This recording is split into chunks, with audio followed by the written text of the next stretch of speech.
Tonight, it is my distinct pleasure to welcome Bob Lewis back to our speaker podium. Bob has taught birding classes in the Bay Area for over 25 years and founded the Golden Gate Bird Alliance, a continuing education program. He loves to travel, especially to islands, in search of birds. He's a board member of the Farallon Islands Foundation, created to foster life on islands. He has been to many of the larger islands populated with unique species, including Madagascar, Borneo, Hawaii, Indonesia, New Guinea, New Zealand, and Cuba. And tonight he's going to talk to us about the role of islands in bird evolution. And just as a reminder that any questions you have, drop them in the chat. You can turn off chat notifications if they're getting annoying, or just open the chat window, and then it'll just be in the background. And I will be monitoring the chat to get questions to Bob, and we'll give them all at the end. But feel free to drop them in as they come up. All right, Bob. Okay, I'm seeing if I can share a screen here, and we'll get started. I think. There we go.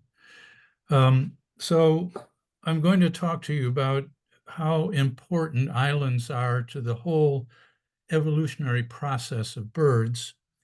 And I will start out with a section on just looking at a number of different islands and how many of these islands host a family of birds. So family, not mother, father, and a bunch of chicks, but family in the taxonomic terminology, that only live on that island. So what we're talking about is endemism, and something that's endemic is something that is only found in one small place. And so a bird that's endemic to Puerto Rico is only found on the island of Puerto Rico.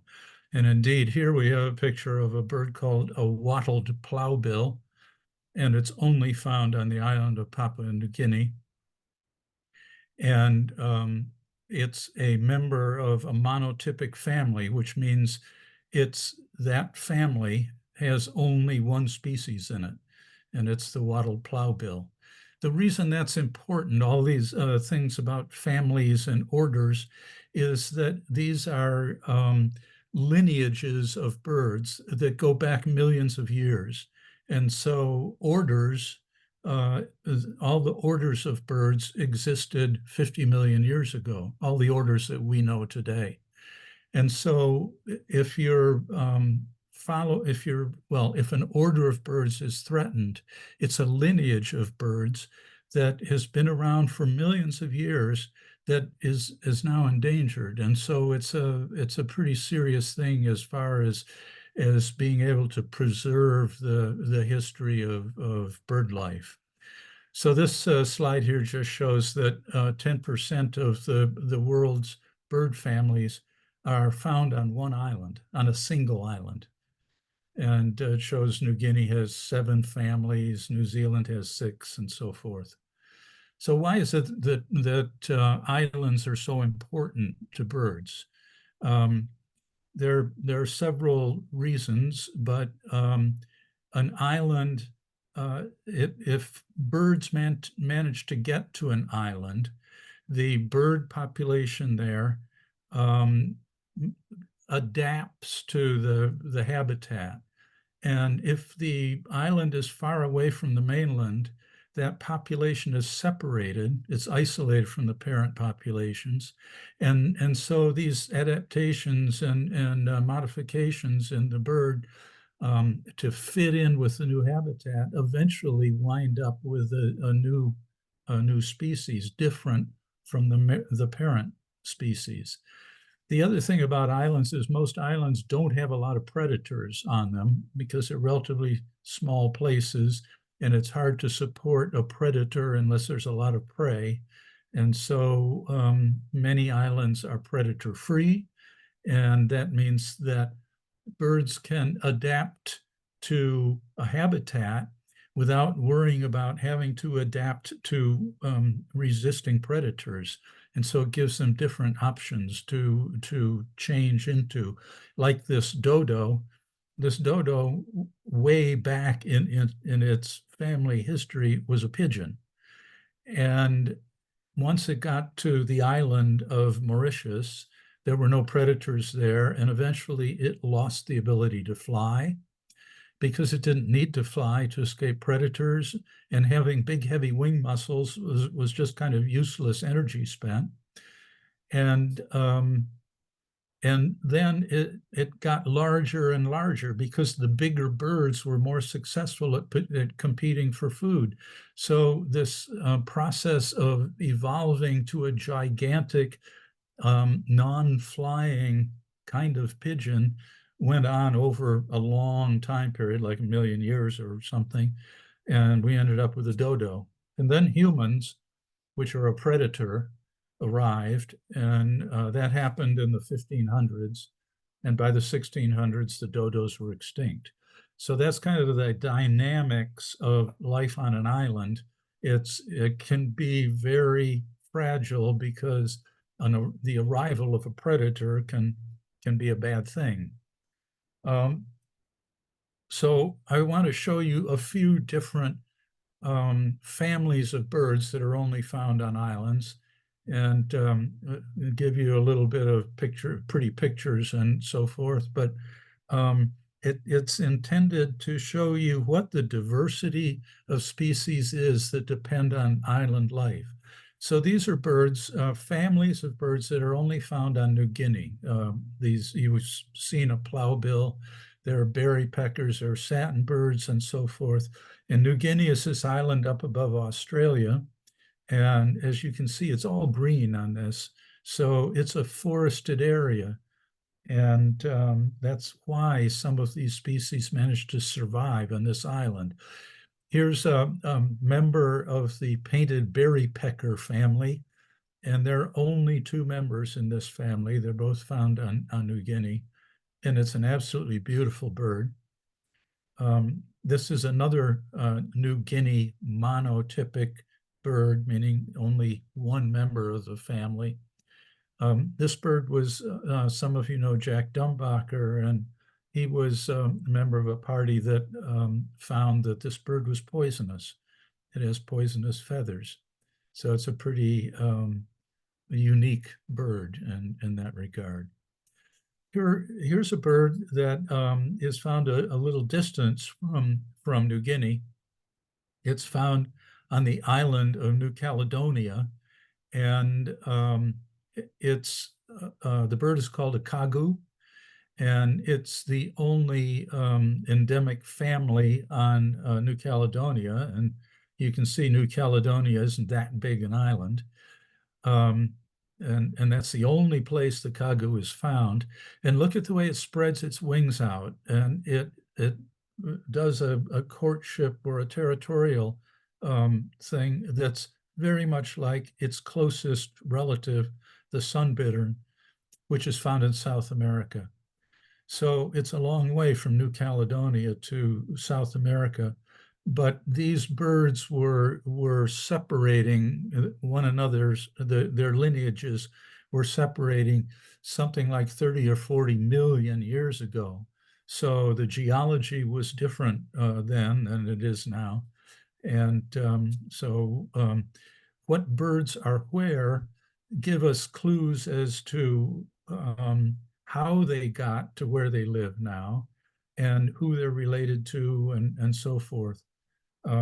It's a fascinating puzzle to me to try to understand what's this kagu doing in New Caledonia, and what's it related to, and what's its kind of family history, its genealogy in a way. If you go to the Caribbean, which I did not too long ago, there is a family of birds called toadies. And the toadies are only found in the large islands of the Caribbean, and there are fossil records of toadies from Germany and from Wyoming that are on the order of 40 and 30 million years old. So the toady, once upon a time, lived in what at that point, I guess, would have been Laurasia. And it managed to get from Germany to North America, and then obviously somehow worked its way down south into Central America. And at that time, the island chain here was possibly, not for sure, touching Central America. And so either the toady to be flew from Central America or walked across to Cuba or something and ended up in the Greater Antilles. These islands in geological history often were touching one another. And so the birds could have traveled from one island to another, but with time and the separation of the islands, the toadies on each island evolved to be different and separate species. So there's a toady on Jamaica, and Jamaica was underwater until 12 million years ago. So that toady has only been there just that short little period.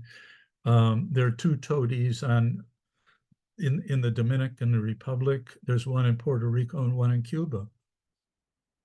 And so it's kind of a fascinating story about all this family history of how the bird finally ended up on these islands. And then it went extinct in all the other places that it had been because of the change in climate and different predators and so forth.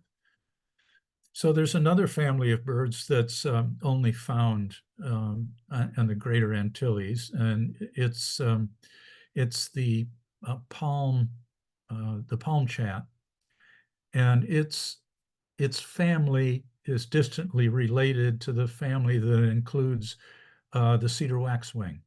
So they're kind of somewhat relatives. The palm chat's only found in the Dominican Republic or on the islands of Dominican Republic, and it builds a huge giant nest in a palm tree, and they can build the nest so big that the palm tree falls down, and we saw some of those. So it's an interesting bird. And then there are a few other families that are in the passerine group. So they're members of our song, or they're related to our songbirds. And they're listed here: the Hispaniolan tanager, only found in the island of Hispaniola, or where the Dominican Republic is. The Puerto Rican tanager, that's only found in Puerto Rico. Spindalices are found on several of the islands, and Cuban warblers, you can guess where they're found. So as I began to learn about these and where they were and where they only were, I kept wondering, what are they distantly related to, and what did they break off of? And here's an example of the Cuban warblers. Their closest relative is a bird, also a monotypic bird, called the wren thrush, which is located in Panama, and it's a secretive little warbler-like bird. But its ancestor, the great-great-great-grandfather of both yellow-headed warbler and wren thrush, was a common ancestor, and then they ultimately split apart. And some of these ancestral birds got isolated on Cuba, and then they evolved in a couple of different ways to end up with two new species. The Lesser Antilles, which are not the big islands, but the small islands south of the big islands, are on a different geological plate, and they've evolved geographically separately. They don't have any endemic families, but they certainly have endemic species. And here are just a couple of examples of really striking and interesting birds. There are about 30 species that are endemic to the Lesser Antilles. The Carib here is obviously a hummingbird. The trembler is a thrasher. And there they are looking at you. So looking at some of the more exotic island families, one that always fascinated me is the bristlehead from Borneo. I've often thought of Borneo as being one of the more exotic places to be. And to go to Borneo and see the Bornean bristlehead was a big thrill to me. It's this red-headed bird here, and its closest ancestor is this Iora that's found in mainland Asia and Singapore and Malaysia. It probably is its closest relative. It's a little bit hard to figure out. So you can see how far evolution in an isolated habitat has carried that bird.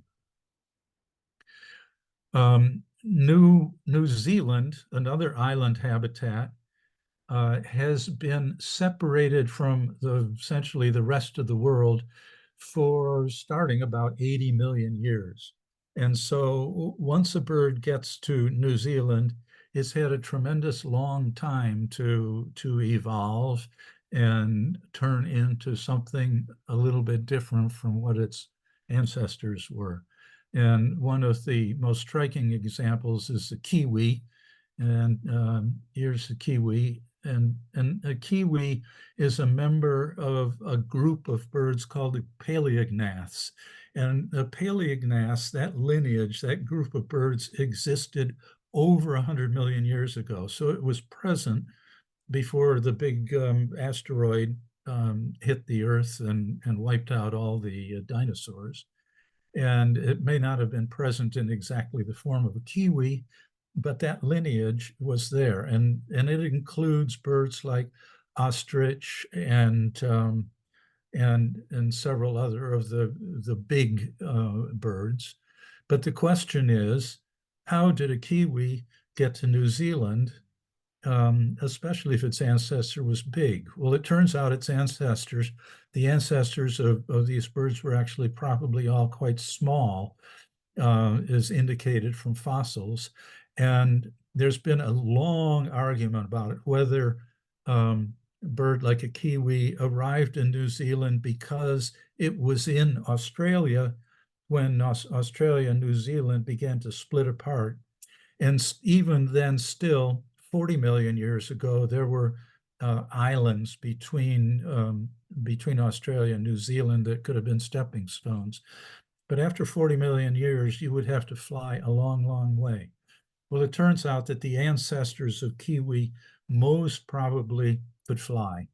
And so it's probably the way they got to New Zealand was to fly there from nearby land masses, either Australia or Antarctica, which was warm at the time.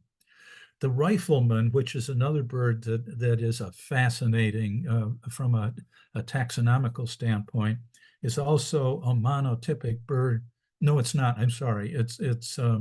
There are two members of the family on New Zealand of New Zealand wrens, but New Zealand wrens are also really fascinating because if you look at their family history, this is kind of a genealogical trace of different groups of birds. And it's a trace for passerines. So way early, like more than 50 million years ago, the passerines began to split apart. And the first group to split apart were the New Zealand wrens. And the New Zealand wrens may well have moved with part of New Zealand, flying part way and whatever, and eventually ended up isolated on New Zealand. But they're the oldest fragment of passerines in the world. So they're the first group that that broke apart, and then came the splitting out of the suboceans, like the flycatchers and the ant birds of South America, and the oceans that started in Australia and then moved up into Indonesia and so forth. So in human history, there were 5 New Zealand wrens, but since humans have gotten onto New Zealand, there are only 2 left, and one of them is in trouble. But the little rifleman is still there. I can tell you, I was so excited when I saw one. I came out from a park into a parking lot, and I said to an Australian or a New Zealander that was standing there, I saw a rifleman. And he said, yeah, they're in my backyard. They're kind of cute. So I don't know. I thought they were wonderful. Madagascar is an island that also has a tremendous lot of really unique creatures, and one of them is the mesite. There are 3 different mesites in its family, all on Madagascar, all on the island, and they're not just in their own family, but they go up one taxonomic level to be in their own order. There are only 41 orders of birds in the world, and this family of birds represents a whole order. And the higher up you go in the ladder, the older back you go. So this is a very, very ancient lineage. If you look at DNA, the closest relatives to this bird are probably sand grouse, but its relationship is very distant. Here's a history of Madagascar, and you can see it started out as being part of the southern continent and of Gondwana, and then Gondwana began to break apart, and at some point, India and Madagascar broke free. And you can see here that India and Madagascar were moving away about 100 million years ago. And then 80 some million years ago, Madagascar said, I'm not going with you, India, and broke loose. And ever since, Madagascar has been isolated. So the birds that are on Madagascar were either on Madagascar when it broke free of India, or they've flown from India or Africa early on, or whatever. And if they flew there, that's called dispersal. And if they were on the island when it broke apart, that's called a vicariant event. It turns out, as we'll see, that they probably flew there. And well, I wanted to show you one more Madagascar family. And then I've been talking so much about orders and families, I thought I better review a little bit this taxonomic ladder. I know I learned this in school, and I remember it was something about King Philip and whatever else, but it's organized in such a way that the phylum, which is just below the kingdom level of all animals, we're in the phylum of Chordata, which are the creatures that have backbones, and so are birds. So at that level, we're together with birds. But the next level down, class, birds split away. And because what we've learned now about birds and their relationship to dinosaurs, it used to be that class was called Aves, but I think now it's probably called Dinosauria. And then the next level down, just right below class of all the birds, is the first agglomeration of birds called the order. And so there are 41 orders, and these were established before 50 million years ago. And so there you are with that lineage that goes on forever. I think I may have misspoke when I said families existed 50 million years ago. It's a bird, the orders that did that. There are 249 different families, and 24 of those are found only on a single island or island chain. Here's a picture of a bird that's not on an island. It's in the Amazon.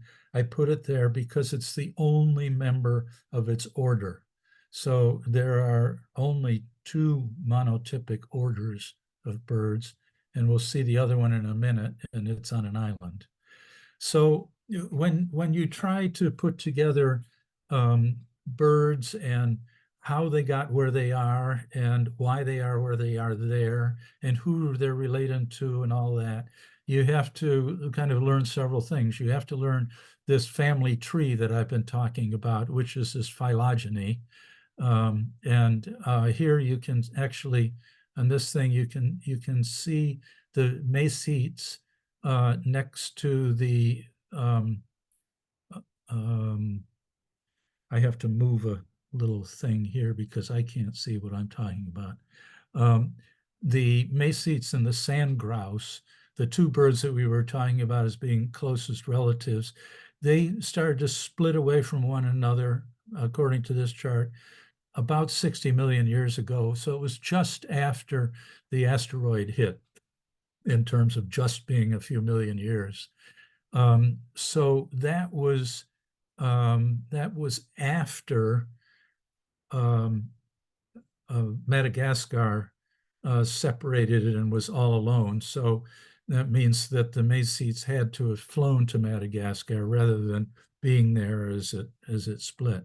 So you have to learn about these phylogeny stories, and that leads you to know where the ancestors lived because that connects to fossils. And then there's a lot of studies now about the geological history of the world and how Gondwana broke up and the great northern continent called Eurasia, and how creatures had to travel back and forth from these things. So some of this is this kind of stories put together. I said there were 41 bird orders, um, and there are two monotypic orders. One was the Watson, the other is the cuckoo roller, and the cuckoo roller is here, and it's also found on Madagascar. So Madagascar is undergoing a lot of habitat threats, environmental threats, and to lose the habitats on Madagascar would be to lose a history that's 65 or well, that's at least 50 million years old or more. So that would be, in my way of thinking, quite a catastrophe. Okay, slipping a little bit to islands. There are two different, in general, two different types of islands. One is the oceanic island that arises from the ocean floor, like Hawaii, for example. That's a volcano that comes up and creates an island, and it's new and there's nothing on it, and things have to arrive there, and habitat has to develop. And then there are continental islands. Those are islands that once were part of a continent, and then because sea level changes, if sea level rose and flooded a connector to the continent, then a piece of the continent becomes an island.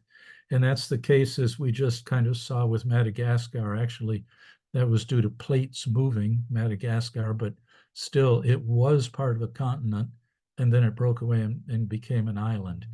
And New Guinea is well, the rest of these islands are also continental islands. A little more about these. As we said, the volcanic islands are like Hawaii, much of Indonesia, and the continental islands, then Borneo, New Guinea. The West Indies that we talked about is interesting from the standpoint of continental plates moving, and New Guinea. So here's a little bit of history on an oceanic island. So this is a picture of the Hawaiian Islands that we know up in the corner here. And these are the islands that are above sea level. But they're not all the islands that have ever been Hawaii.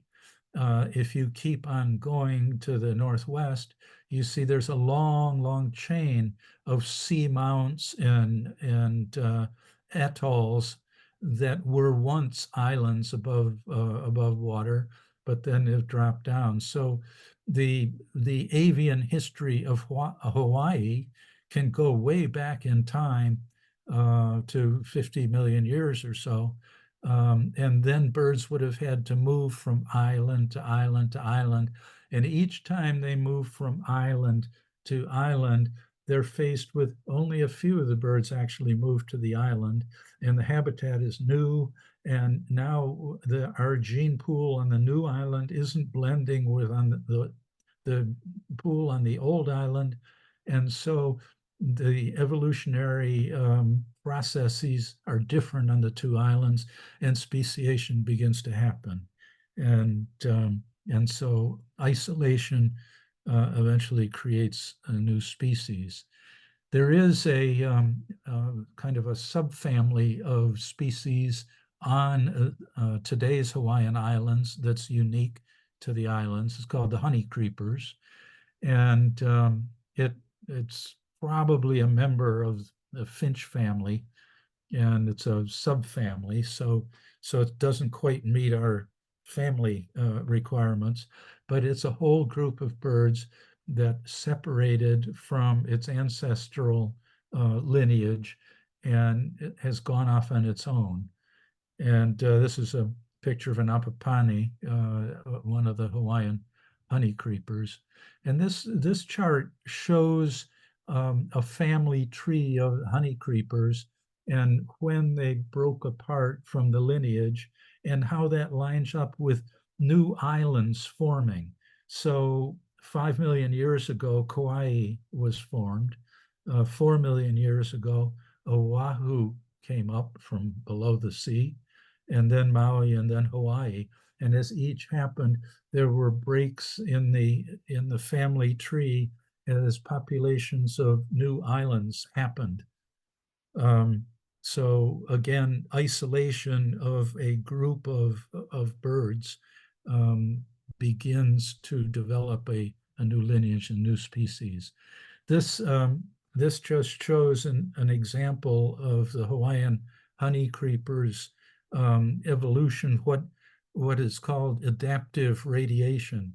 So each group of birds is adapting to a new habitat in a novel way, and the radiation it happens many times in many habitats on many islands, resulting in lots of different species of birds that do different things. Unfortunately, on Hawaii now, we're faced with the probable extinction of many of these birds, and we'll talk a little about that later.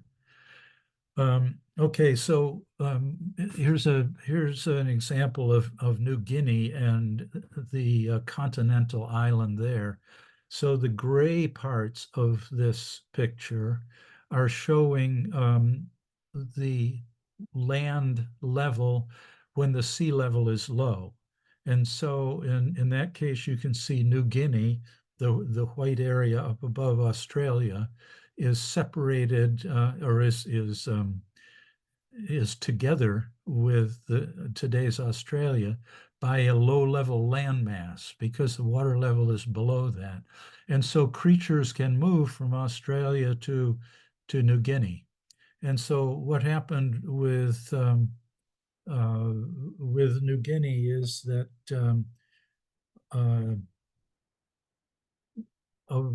about 20,000 years ago, we were in the midst of an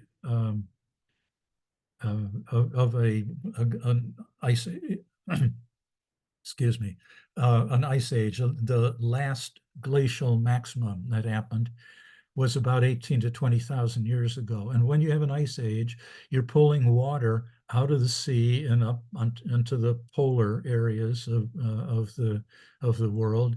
And so if you're pulling water out of the sea level drops. And so then creatures could cross over. Then the climate began to change. The sea level rose and isolated New Guinea, and the creatures that had lived on Australia in a very humid area began to face a drought, a drying out. And species in Australia died out, but the ones that made it over to New Guinea survived. And so there's a population of birds that have Australian ancestors, but there are no more on Australia, and they're living in New Guinea. And again, quite an amazing bunch of birds. This shows sea level rise. It kind of strikes me as I don't know, appropriate that we think about this a little bit, because sea levels haven't always been the same. We've been lucky for 6,000 years. The sea level has been pretty constant. And right now we're concerned about several feet or so sea level rise. This shows the change in sea level in meters. And so over 20,000 years, the sea level rose about 400 feet. So that's a big change. And as the sea level rose, then a lot of these islands like Borneo and New Guinea became isolated and created opportunities for evolutionary processes to go on. Islands have contributed to evolutionary theory because we didn't understand a lot about evolution, and we probably still don't understand a lot about it. But back in Darwin's day, when Darwin was on the Galapagos Islands, he looked around and he said, you know, these mockingbirds that are on this island are different than the mockingbirds on that island. Now, if I were a creator, why would I create two different mockingbirds to be in almost exactly the same habitat? Why should I bother with that? Why shouldn't there just be one? And the theory of special creation that existed then, and the idea of a God that created unique species for each habitat and purpose and so forth, was what Darwin was struggling with. Well, 100 years later, then Ernst Mayr was in the Pacific Islands, and he noticed kind of a little bit the opposite, that so on this island there's bird A, and here's bird B, and they're slightly different, and there are no bird A's on island with bird B. And so they don't spread across islands. If there's bird A, it's only bird A, and bird B is only bird B. And so that made him think that when you separate things, that's what leads you to speciation, and the geographic isolation is a part of it. And then later on came E.O. Wilson, who only just passed away not too long ago, and MacArthur, and they started adding numbers to all this and making it more scientific. There's Wilson, and one of the things that they concluded was that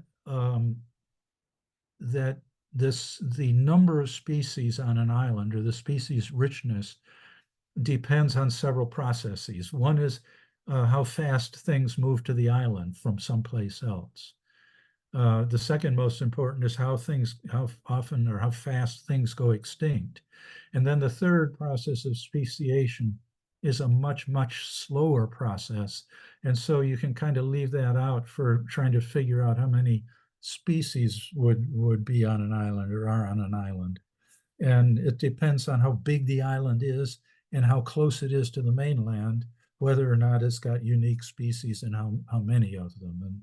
And he drew a chart like this that shows the rate of arrival of new species and the extinction rate eventually balance one another out, and end up in the middle at a certain number of species for each island.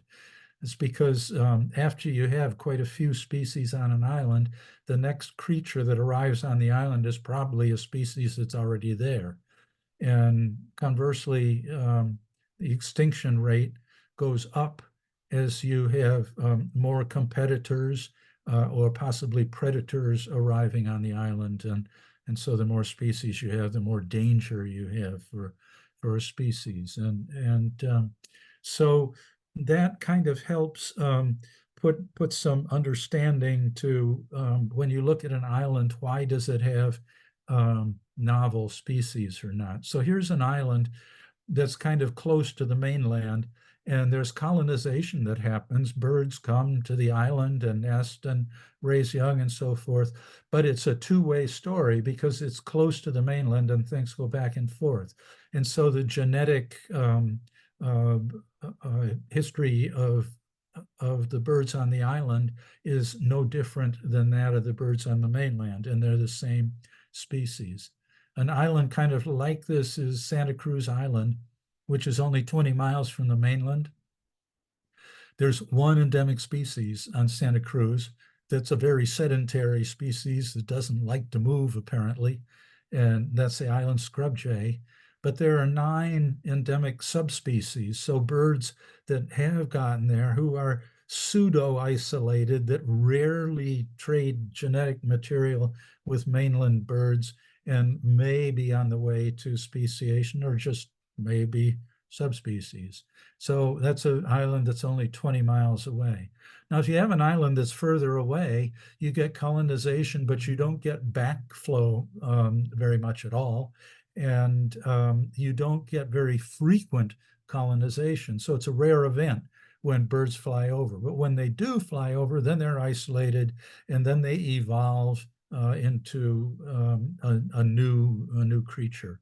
And what they evolve into depends on the habitat on the island, and it depends on something called the founder effect. If it happened that the group of birds that made it over to the island happened to be birds that had blue eyes, where there's a mixture of blue and white-eyed birds on the island here, but most of them that came over just happened to be blue-eyed.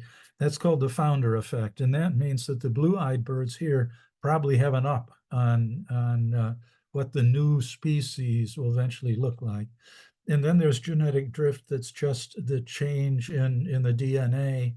And with a small population, genetic drift is much more important because if there's a mutation in a couple of birds, that's more meaningful on an island of 100 birds than it is in the mainland with 10,000 birds. So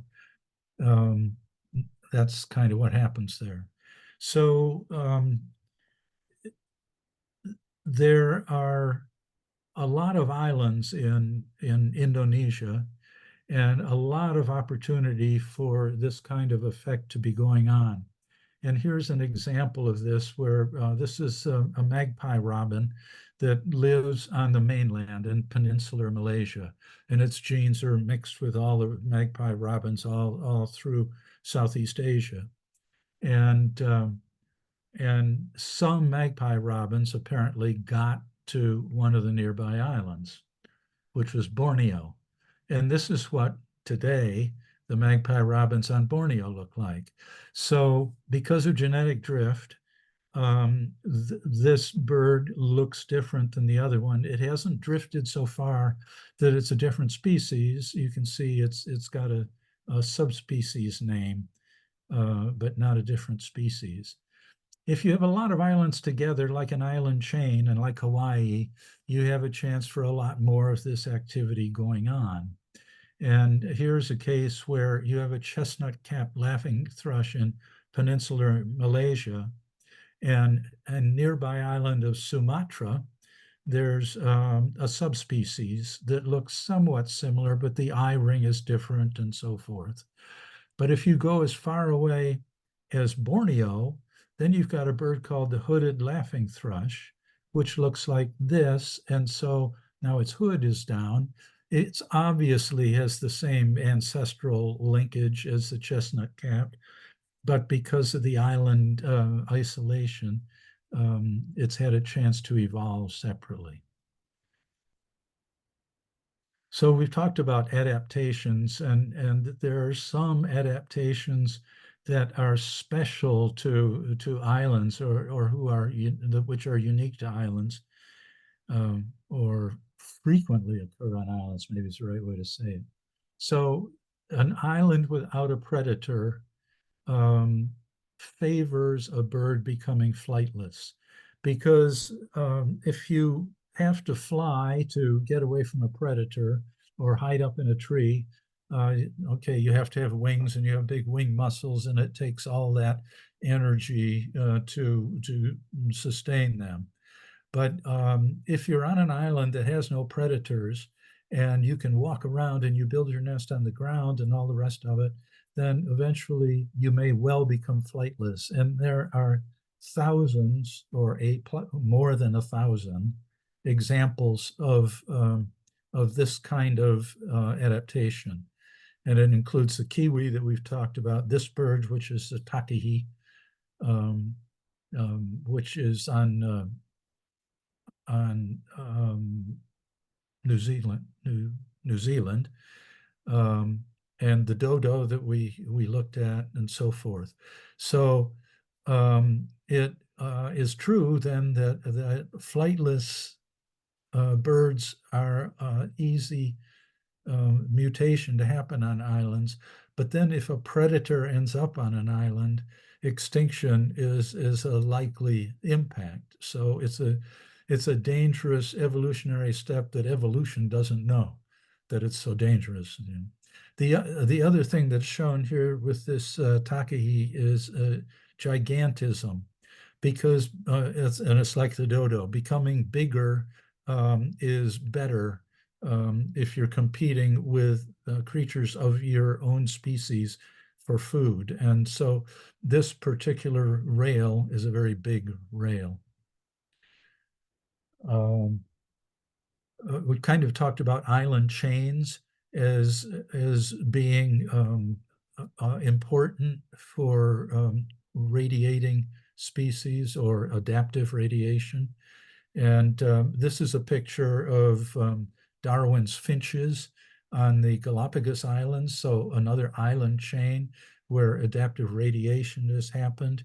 We talked about the honey creepers. This is another view of the island, Darwin's finches. And almost invariably, what happens in a adaptive radiation process, one of the major things that happens is the bill shape or size is different from place to place and species to species. And it's because the bill is the bird's tool chest. It's what it uses to pick up things, to gather food, to build a nest, to crunch stuff, and so forth. And different birds eating different things, whether it's insects or beetles or a nut, it ends up with adaptations in that direction. So this is the Galapagos Island finches.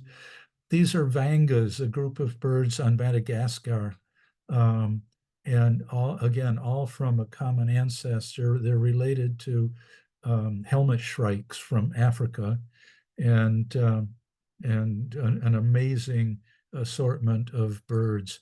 Here's just some pictures of some sickle-billed vanga that has that bill to work its way into cracks in trees. There are a lot of trees in Madagascar that have these kind of indentations where spiders and large insects live, and the sickle-bill likes that. And then there's a heavy bill with the Van Dams, and hook billed that enables the bird to grab onto creatures and so forth. There are a lot of endemic families on Madagascar. This is a big island, and it has kind of rolling habitat, mountains and valleys that isolate areas from one another. And so So a certain mountain range will evolve one way, whereas another mountain range, perhaps much drier than the first one, will evolve in a different way, and so forth. So these different families evolved on Madagascar from different groups of ancestors. Here's a short-legged ground roller, a group of a family of birds of only 5 species. They only just recently discovered the Malagasy warblers, called Berneria. They had thought in the past that one of these was related to European warblers, another was related to African finches, and so forth. And then when they started doing DNA, they realized that, oh no, they all belong together and they have a common ancestor. And this is one of them that's about the size of a chickadee, and they run around in gangs. This is a more um, bird that prefers to be isolated, a pair or whatever, called the long-billed Berneria. And so that's a family that only exists in Madagascar. It's interesting to ask, how did these birds get there? And apparently they've been there a long time, and their closest relative is probably the Donacobius, which is a monotypic family that's found in Central America, so or South America. And so maybe at the time of Gondwana, um, these species or these ancestors were somewhat closer together, but somehow something probably had to fly to get to Madagascar, and probably came from Africa, and the African one probably came from South America, or the South American one from Africa. So maybe the common ancestor is African and they went 2 ways. But it's, again, kind of interesting puzzles. So moving away from land birds, for seabirds, islands have a somewhat different value. They are safe land masses, and a lot of seabirds are colonial nesters. And so islands, in some cases, provide a lot of land area that will host a lot of nests. These are black-browed albatross on the Falkland Islands, and each albatross has built a mud nest 2 bill lengths away from its neighbor. So they don't peck at one another or steal nest material, but they can get in and pack in a huge number on this island. This, as I said, is in the Falkland Islands. It's one of the small islands off the main Falkland Islands. So seabirds often return year after year to the same nesting island. And so it turns out, especially is true for albatross, that some albatross that seem to be the same species we've now discovered are similar looking but different species, partly because they've bred separate from one another for millions of years on separate islands. And of course, the islands provide safety from predators. There aren't any foxes or anything on this island. Here's another picture of black-browed albatross on another steeple-jason island. So there are hundreds of thousands of albatross nesting in this area. Here's a picture of albatross up off of Great Britain, and penguins on South Georgia Island. South Georgia Island is a wonderful story of conservation, because the predators that were on South Georgia were rodents. They were rats. They've been introduced by humans whalers and fishermen and sealers, and they were endangering a lot of the small seabirds that were had historically been found on the islands.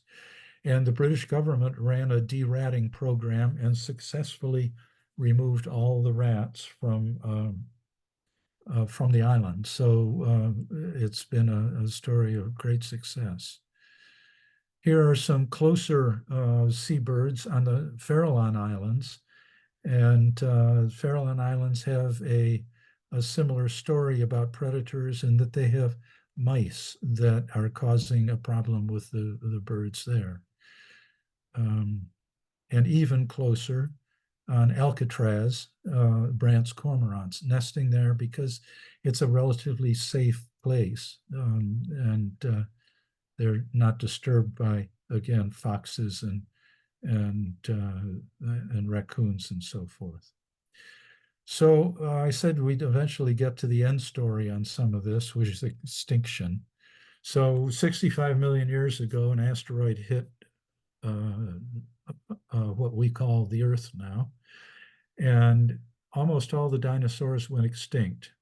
The dinosaurs that remained were birds, or were dinosaurs that were feathered and were about to turn into birds. I think actually what was left was birds. I shouldn't make this too complicated a story. And so there are several lineages that we know made it through that period. One of them is the Paleognaths, the ostriches and kiwis and so forth. So that group is older than the asteroid. The ducks and geese and chickens made it through, either separately as two different groups or as one that split quickly. And then some of the other lineages, it's not really clear exactly how many went through, but what were called the other birds, which then evolved into all these birds that we have today.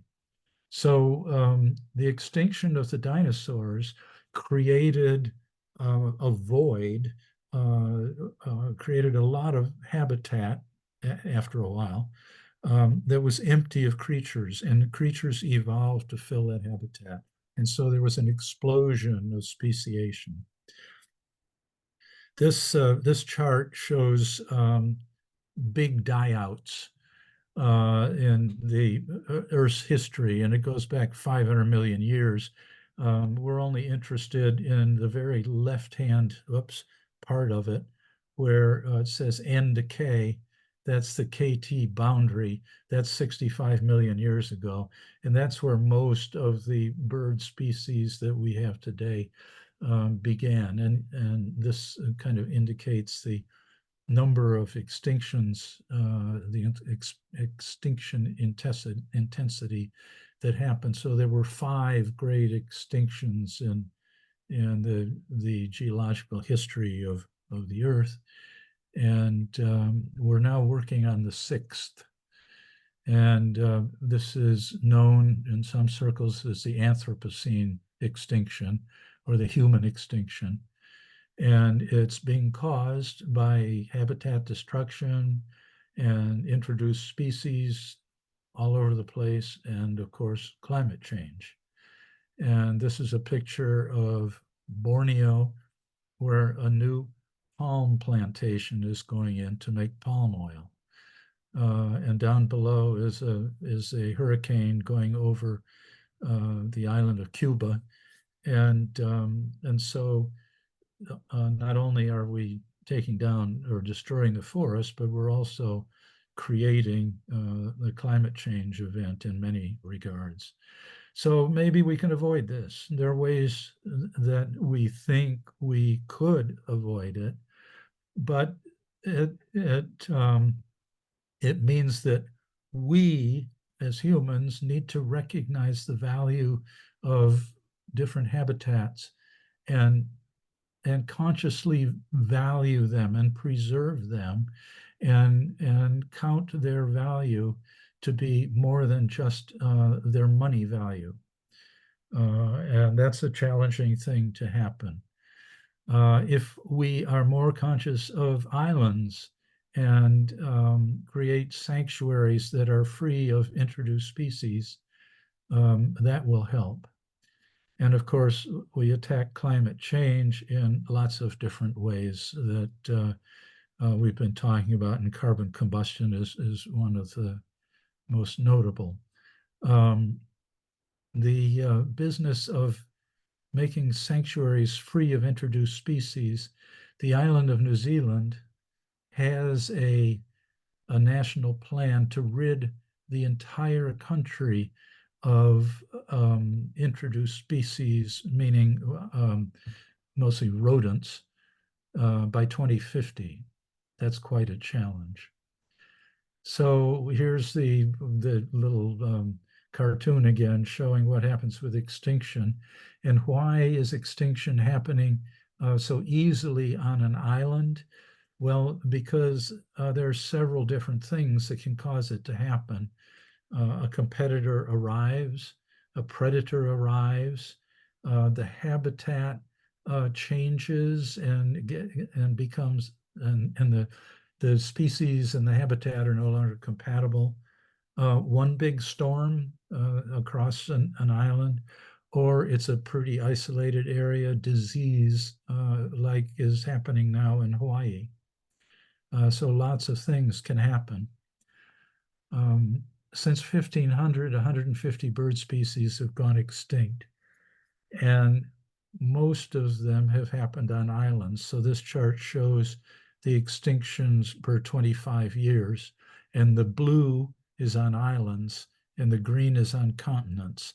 So green has only just started happening, and we have to be careful because the next thing is extinction on continents. But we're learning. So on the islands, the majority of extinctions were caused by introduced species. And so that's one of the key parameters to pay attention to.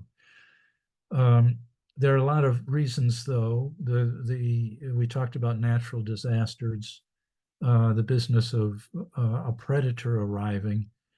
This is a parrot that's near threatened because a predator arrived. A predator was Homo sapiens, and it likes to put them in cages. And so there aren't very many left on the island. There are a lot of different threats here of predators and habit loss we just talked about with palm oil. Palm oil is one of the big issues because it has to be grown in tropical areas where most of the really valuable islands are. If we look at highly threatened bird species today, there are about 300 of them. I'm sorry, there are about 600 of them, and about half of them, the blue bar in the middle that says 296, are on islands. So if we protect the birds on the islands, we've solved the problem of at least extinction on half of the birds. This is just some examples of what humans are doing to resolve some of the island problems. So captive breeding is one solution, where you take birds where it's endangered on an island and try to find them another place, breed them in captivity for a while, and then maybe free them on another island. That includes translocation, which has been done for black-footed albatross. Invasive plant removal is important, and as I've said about 10 times already now, rat removal is a big deal. Here are hurricanes moving over a couple of islands in 2017. So stochastic extinction, stochastic means chance. And so a hurricane happening across an island can be a problem. Um, this was what happened in Puerto Rico. There were some of the Puerto Rican parrot is kind of a special bird to Puerto Rico, and it's been used as kind of a mark of conservation. And so they had some in flocks that were captive. When the hurricanes came through, it wiped out the food source for the parrots that were native parrots, and here they are. And so Birds Caribbean ended up importing tons of bird seed and and so forth to feed the birds. And so it's been some time since then, and the birds made it through. But it took people doing something positive to protect them. This bird is endemic to Barbuda and survived the hurricane. St. Vincent parrot ran into a problem of volcano. So the island isn't real big, and the island's volcano erupted, and a lot of habitat was destroyed. Some money was provided to do censuses and so forth after the volcano calmed down, and these birds managed to survive the volcanic eruption. There's a project on Midway Island where there are thousands of Laysan albatross to do something about sea level rise. Well, you can't stop the sea level rise. So what the solution was to try to find another higher island that would provide a place for them to nest. And 20 years ago, they started doing that on Guadalupe Island in Mexico. This is Fish and Wildlife, who has a responsibility to do something about protecting endangered species. And the black-footed albatross was one of those species. So Guadalupe Island is in Mexico. It's quite a ways from Midway, but it turned out the Laysan albatrosses, which were nesting on Midway, found Guadalupe, and by 2019 there were a lot of them nesting on the island. And by 2021, some black-footed albatross eggs and chicks were transported to Guadalupe. So now we'll see what happens and whether they have a new, safer place, because Midway is more and more susceptible to flooding. The Hawaiian honey creepers, I won't go on too long on this. There are a lot of things going on. And just look at the introduced words in this. Introduced mosquitoes carry introduced parasites which spread a disease. And the introduced pigs create pig wallows where the introduced mosquitoes breed. And so all this introduction, which was done by humans, created then a giant problem for the unique Hawaiian honey creepers. And now we're doing things to try to solve this. It took many years for us to realize, the United States government, to realize that Hawaii was part of the United States and was the extinction center of our country. And so there wasn't money to deal with these things until relatively recently. And now there are quite a bunch of different approaches to this, and pretty cool. I talked about invasive removal from islands and South Georgia, and what a wonderful thing that has been so far. And New Zealand wants to remove everything from the main islands by 2050. Well, the government changed since that target was lined out, so who knows? The Organization of Island Conservation, which is based in Santa Cruz, has done 65 island. Well, it's more than I think now. Since I wrote this, it's more like 80 islands have been de-rodented, and there are many more to do.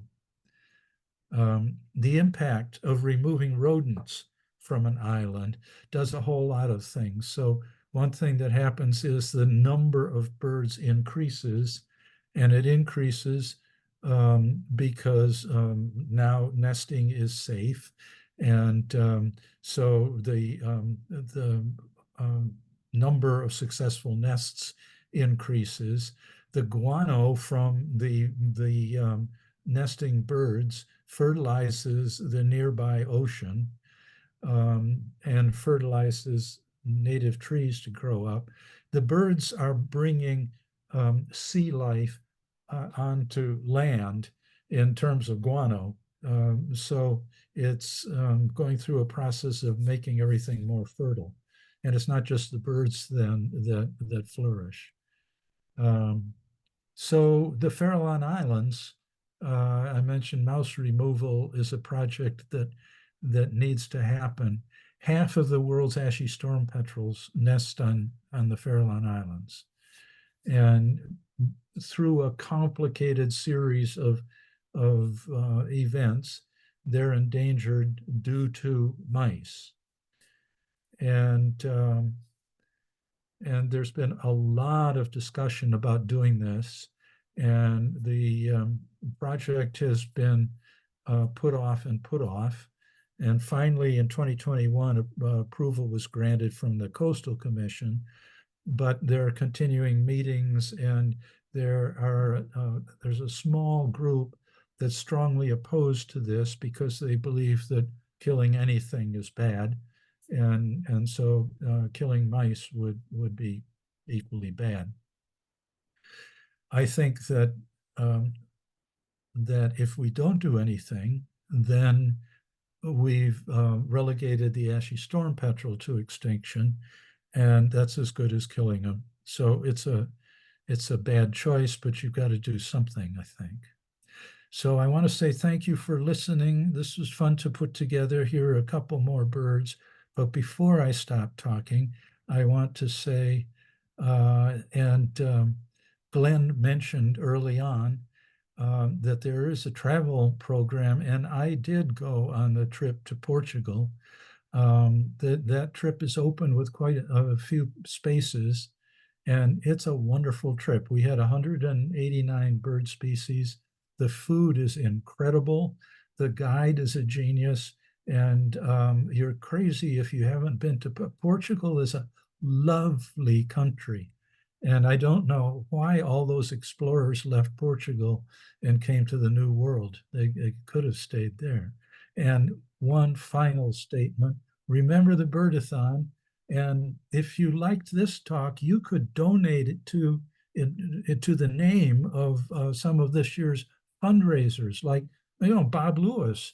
So sign on to the Birdathon and leave $50 for one of the good guys is trying to raise money.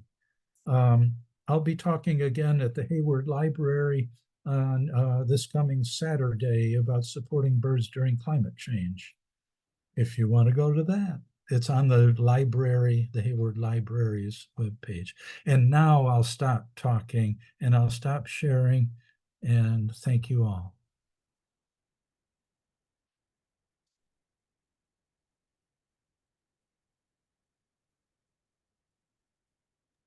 Sorry, my mute button. My mute button didn't unmute.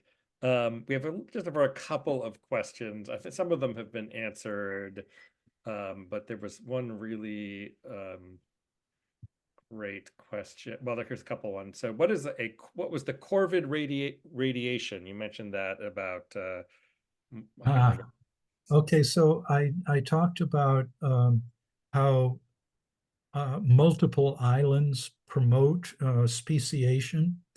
So corvids are a group of birds that first evolved in Australia. And then as they began to multiply and so forth, some of them moved to nearby islands. And then the island chain, which is now Indonesia, began to rise up out of the ocean. Some of it's volcanic and some of it, I think, is plate movement. But anyway, you got all these 1,000 islands of Indonesia, and a group of birds called Corvoidea, I think, which include a lot of species that we know now, began to move across Indonesia and made it to Asia. But as they were moving across, they were speciating. They were getting more and more species. And they got to Asia, and then they got to North America. And so they spread all across the world. And that corvoid radiation is all those creatures, which of course include ravens and crows and jays and all that, but birds that we don't think about as being corvids, but are kind of related to it. So that's that. There was another question about, I can't find it, about like, well, if that, does that mean these birds don't migrate? Does that mean that birds don't migrate? Oh, so you get a bird on an island and it doesn't blend its genes anymore. So birds that migrate are less likely to be isolated than birds that are sedentary. But a lot of the birds that are on islands are birds, land birds that were blown there by storms or drifted across and on a pile of seaweed or something, or somehow accidentally got there. And yes, they don't migrate. They're not those species. And there are a lot of species that don't migrate. Yeah. I think that's it. I think that answers everybody's questions. Thank you all for joining us. I hope to see you all at either at Ivan's talk or next month for who's our next speaker again? I forget. Rebecca Heisman. Rebecca Heisman, thank you, Maureen. Have a great evening, everyone. And this will be available. If you missed any of it, it will be available on our website by Monday. So thanks for joining us. Thank you.